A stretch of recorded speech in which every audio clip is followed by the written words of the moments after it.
old man. Oh, well, we started the wrong way. Marcelo. So now we got an extra guy here to bitch about whatever we got to bitch about. In all honesty, it is his old man, but he looks a lot younger than Andres. Fuck you, Gaston. Fuck you. He looks very good for his age.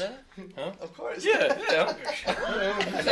He looks very good for his age. I can't believe this guy even still walks without a walker. Congratulations. Gaston, what the fuck wrong with you, man? This is my podcast. You're not supposed to be bashing on me. I'm not bashing you. I'm bashing your old man. You know, next time we're going to do the podcast here without you in your own house. Anyway. Don't think so. No, next time let's do it with his dad. You don't want my father here. You think I'm bad? Oh, God. He'll take over. No, we should just eliminate all the surrounds. Anyway. All right, moving on. Before we get into transfers, Mertzacker, we're accustomed to a lot of players vomiting before games, right? Like, for example, Jorge, before the podcast, you said Messi was one of them. I don't really know a lot of players. I mean, I've heard a bunch of different players who vomit before games, but Mertzacker is the latest to come up and say that his stomach turns as if he had to vomit. Then he has to choke himself so violently until his eyes start like crying, which is really weird. Well, it's not that he's choking himself. He's shoving his fingers down his throat so he could just vomit and get it over with. I mean, one of the best players I've known, which is Gaston Cerrone, used to have similar issues. I used to get stomach pains. I used to get stomach pains as well, and I used to just dry heave. I wouldn't vomit, but I used to get, and even as a coach, after a player, as a coach with big games, my stomach would be in knots, and I would be nervous and thinking about formations and lineups. I mean, I still do that. Yeah, well, see, it's something very common, and I think it's my part of it is. I think when you're so passionate about something that you want to always excel and always be the best and always be at the top of the game, you think about it so much that it makes you nervous. So it's all like nerves that get bottled up, and it happens with a lot of players, especially very passionate players. Well, what sucks about him is that he was saying that back in 2006 when they hosted the World Cup against I don't know if it was the semifinal. But I know it was against Italy. 2006. Yeah, 2006. In Germany. Yeah, exactly. Yeah. He said that, he did the same thing, but he was kind of glad that they lost, which is something you don't want to say about your nation. That's he was dark. relieved because of the fact that he's not going to have to deal with that again. Because imagine him going into the final. He'd have to do it again. That's something that happens to everybody. I mean, it has happened to me. It's kind of like a relief, but at the same time, you don't want it. Of course, you don't want to miss. You don't want it, but you're like, okay, so I guess. Yeah, you do feel. It's a relief mentally, but at the same time, you're like, mentally, I want to be in the final. Well, actually, there's another good point about this. During the Real Madrid game, did anybody catch that? Sergio Ramos? Oh, he shitted himself. No, he was. I need to remind you, Andres, this is a family show. Oh my God. He pooped himself. Oh my God. And he didn't really poop himself. Zidane said that he pooped himself a little bit. But basically what it is, that's another part of the whole nerves thing a lot of times, is that a lot of players have to go number 2 before a game. And Sergio Ramos, he normally does go, but he didn't that game. So I don't remember what minute it was in, but he really had to go. So he just left the field.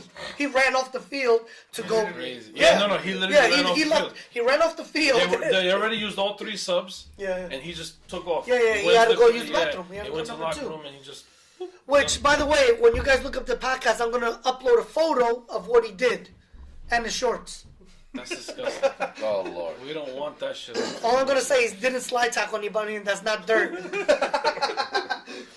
Okay, all right, moving on. Let's stay in the Premier League before we get into transfers, and then we'll get into World Cup, because most likely Mr. Uruguay is going to talk about Uruguay and how they're going to lose this World Cup. Obviously, that's the name of the podcast. No, it's not. Anyway, are Manchester United back to their winning ways? Back to when Sir Alex Ferguson was around? No.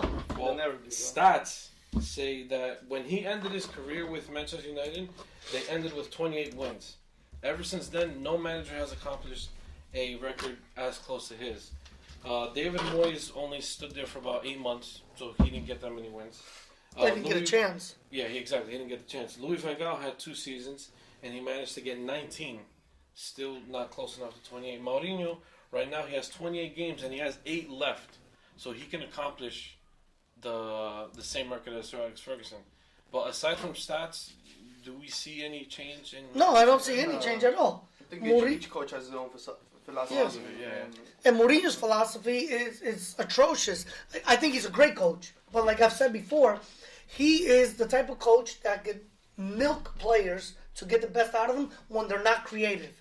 He is not a good coach with creative players. Because look what he's done with Mata at Chelsea. Yeah. Look what he's done with Hazard. Hazard under him was horrible. Mata was horrible. Pogba, what's up with Pogba? How is Pogba a defensive mid? It doesn't make sense. He's an attacking mid. He's not playing properly. He feels it, so he shuts down. His confidence is not there. He does that to a lot of players. My opinion of Mourinho, he's a great coach and he's good for non-creative players. Not non-talented players, I'm not saying that. No, but players that you're supposed to leave roaming to do whatever they want, kind of like a Messi kind of thing. Yeah. Imagine Mourinho with Messi, I think he'd kill him. I think he'd kill him because he's not a very good creative coach. So basically, he's very structured and he wants things his way. He wants his forwards to defend. He's Portuguese. He's Portuguese, exactly. You know, did you guys watch the Liverpool game? Against Man United? Against Man United. No, phenomenal game. The first 15 minutes of the game was just, maybe not 15, the first 10 minutes of the game, Liverpool was attacking. They had a lot of good chances, and Manchester was all in the back. I'm like, this is going to finish in a goleada for Liverpool. It didn't obviously finish that way. I think Liverpool was caught off guard, and Man U didn't really play the style that they normally play, which is let's all hang out in the back and play like hard-nosed defense, and then we'll just pick and choose our counters. Yeah, exactly. And when Rashford demolished the left side with horrible Lovren. Well, that's been Liverpool's Achilles heel most of the season, and with the front three there, it's kind of softened it a little bit. So they haven't really showed too much of that weakness, but in Manchester United game, it definitely showed a weakness, especially with Rashford. How old is he? 20 years old? Yeah. 20 years old, constantly running on him. Valencia had a good game too, supplying runs. Huh? Ashley Young had a great game. He shut down your boy Mo Salah. Because he didn't do anything. He did. Mo Salah He had to go all the way down to get the ball. Yeah. They did a great job, and it didn't look like Mourinho was coaching them. What do you mean? Because it didn't look like Mourinho's typical, just stay in the back, just everybody come back and defend, and just we'll counter whatever we see. The tactic, exactly. They play their own game. Yeah, exactly. Yeah. So in order to get a good result, of course, you need to switch it up a bit. It looked like the player said, you know what, fudge this, let's just go do what we know how to do. Your own way. That's what it looked like to me. And if they were to do more of this, I think Man U would be closer to the top because they do have a really good team. No, they have fantastic. And they have a well-balanced team from front to back. But I think under Mourinho, it's not really going to happen. You're getting these results because they have a good team. But I think they need something different over there. Just like Arsenal does. Arsenal's gone. That's maybe where Mourinho should go, to Arsenal. And see if... I don't think so. I don't know. I always thought Mourinho was just a Chelsea man.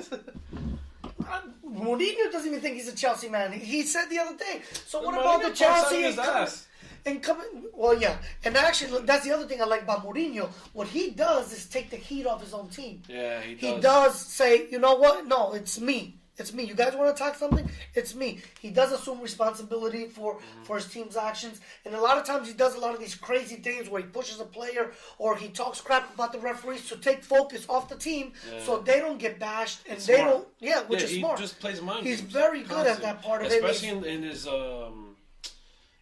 what's those interviews called? Like before the game? Oh, the pre-match interviews. Yeah. Pre-match interviews? That's what I'm saying. That's what the interviews are called. He plays a lot of mind games. He does play mind games, and he says like something. Conte and Wenger, they always fall for that shit. Yeah, I don't know if Conte falls for it, but yeah, everybody bites into it because it's only so much. Like me, all the crap talking I do to people, it gets you, but it's only so much that you're gonna take before you start pushing back. Because what I remember, Andres used to be a really nice, polite kid. And then after years of abuse from me, now he retaliates. Oh, you learn from somebody. Yeah, I learned from Finally. He used to be very passive, and he used to take it always on the chin, but now he fights back. So I think it's the same thing. And Mourinho actually says something very smart that I like that he said that. He says every good coach should know his team's weakness. And he says, what I'm very good at is hiding my team's weakness. I'm very good at hiding, and I don't like other teams to know what my team's weaknesses are. And I try to improve them from game to game, but also the other part of it is hide what they're not good at. So I like that he said that he does, he recognizes what he's good at and what his attributes are for the team. Yeah, you can't really fuck with Moreno. Now, like, you really can't come at him. He'll come back, like, within a snap. Yeah. He's very smart about it. Yeah, like Gattuso headbutting him. I would love to see when that. was that? No, he didn't. Oh, I was but I would like to. What the? Well, remember? Well, didn't AC Milan and Arsenal? Yeah, dude, I was so pissed. So I don't know if you remember last time Milan played Arsenal. Gattuso was a player. Okay. And he grabbed Wenger by the throat. So I was kind of expecting something like this, as like coach on coach. He's so short. How can he reach up there? It doesn't matter. Like, It doesn't matter. I actually think Gattuso was probably born in Uruguay because that fire. Oh my God! All right, moving on. Next. No, next. All right, let's get into transfers. Cuban. Let's get into transfers before Uruguay pops up again. The wildest rumor transfer. Oh, we're doing the rumor transfer. Yeah, exactly. Okay. Neymar supposedly is going back to Barcelona. Yes, I heard that. He says. All right, hold on. Before we get any opinions from everybody, let me just read to you what happened. According to Mundo Deportivo, Neymar called Barcelona himself, and he says he missed playing in La Liga. He missed playing for the La Liga leaders, and he was wrong to leave. He's supposedly unhappy with the club situation right now, and even if he were to leave, Madrid has the better chance right now with buying him because is that accurate information? Yeah. No, well, it's accurate, but it's a rumor. Yeah, it's just a rumor. It's not. Yeah, it's literally all over the web. I mean, This happens right after they lose. Exactly. This happens right after PSG loses in the Real Madrid. Wait, hold on, because I know you're gonna go on. The rage. Dixon, what do you think about this? Not gonna happen. I think he's closer to Madrid, like it says. Like, No, I don't think he's gonna go back to. Why would you go to Madrid though? Why? I mean, doesn't mean he's gonna go. I'm just saying that Real Madrid but it's a possibility. Possibility, yeah. I mean, Well, why go to PSG from Barca? It kind of seems like a step down. He wants to shine. Barcelona will not afford him at this time. No, Barcelona wouldn't buy him. I don't think they really need him anyway with Coutinho and Dembele. They're already setting up for the future. I mean, just imagine having Messi, Coutinho, and Neymar. And Suarez. Suarez, because if not, Gaston's gonna. Well, obviously, Suarez just broke a record in La Liga, was scoring against every team out there. We got to mention my brother. Right. Okay, but Paul, what do you think about this? You think I would never think Neymar will go back to Spain. I think Neymar, if we choose a team, will be Italy or going to another country except Spain. Never go to Real Madrid. So basically, because he already conquered. He conquered what he has to conquer. If he leaves PSG, it will be towards Italy. Never will go Spain again. I can't really see it. What do you think? And remember Ronaldo, Nazario de Lima? Oh, that's right. Yeah. I mean, he went. follow. Remember Rivaldo? Follow Ronaldinho. Ronaldinho. Yeah, but back then when those players left, Italy Brazilians still had a different decent way of league. Follow things. Yeah, It's will be a little different. Yeah, because they don't really dedicate themselves to one league. No. They're like all over. No, I don't think Neymar will leave PSG anytime soon. I don't think those rumors are accurate. Yeah, He's going to Real Madrid. He would never in a million years go to Real Madrid. Never. That's not going to happen. You think so? I thought the same thing about I'm Ronaldo. waiting for my turn. 100%. Oh, yeah. Never. Hold on, what do you think? I will usually say no. I don't think he will go back. I don't think he's that kind of player. Okay. I mean, he's not going to go to Real Madrid. But Okay. I agree. Yeah, I don't think you so. said it. I mean, he went to France to shine, to get away from Messi. to Messi and try to become. Definitely. I agree with him. But I don't know if he did that, he took that step. I don't know. Maybe he'll do it just to, to try to keep it shine. I mean, it's always a possibility. So next, This is the first. He's holding. Song's not going. He's keeping it. He's gonna blow up. You see his face? He's getting all red. He's turning red. So now we're back on the part of the show.